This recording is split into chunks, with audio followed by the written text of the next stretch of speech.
Well,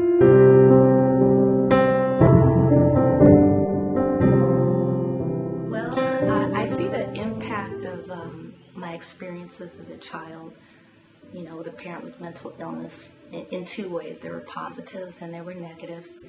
On the positive side, I think the word resilience has come up. I definitely became a really strong person.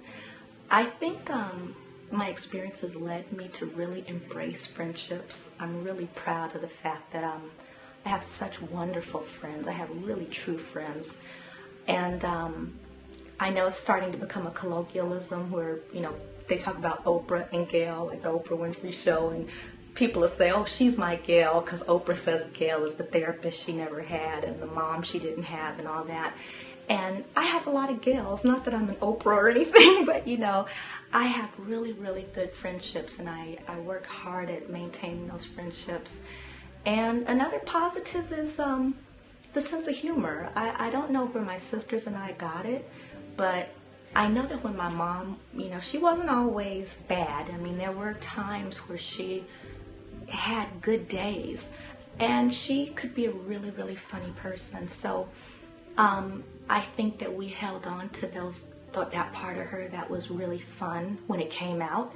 So that sense of humor is something that, I'm really, a lot of my friends say I'm the funniest person they know, and rather than let bitterness consume me, I think I use humor to get through life. But then on the negative side, I still struggle with identity issues.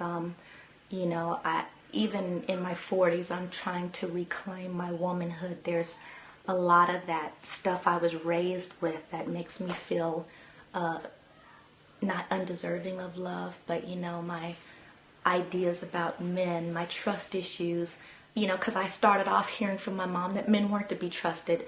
And then my relationships, I didn't really even have relationships, I didn't date in high school, and then in college, I didn't have relationships. I just had interactions with male friends, and any affection I got was usually after a night of drinking, so I was never really the girl who the guy wanted to have as a girlfriend or be in a relationship with. I was just the fun girl who was fun to go drinking with, and I never really established like the healthy kind of relationships. But looking back, I don't even know how I would have. What did I know about self-love? I didn't have any self-esteem.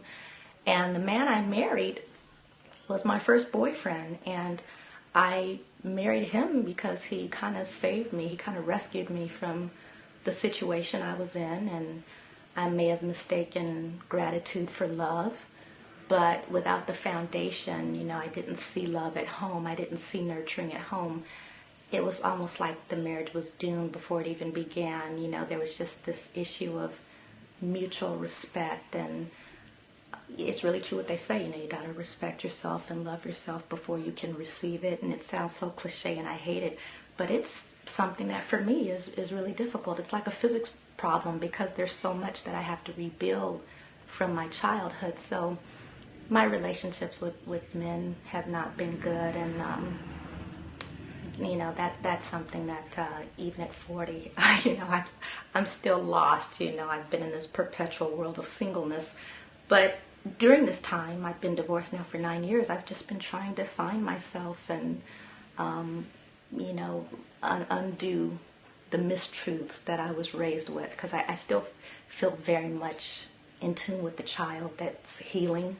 So I don't even know where I am mentally in terms of age. I know I'm in a 4-year-old body, but my mind still vacillates back and forth. So that's been a negative, the poor self-esteem and the identity, and unfortunately bad relationships with the opposite sex.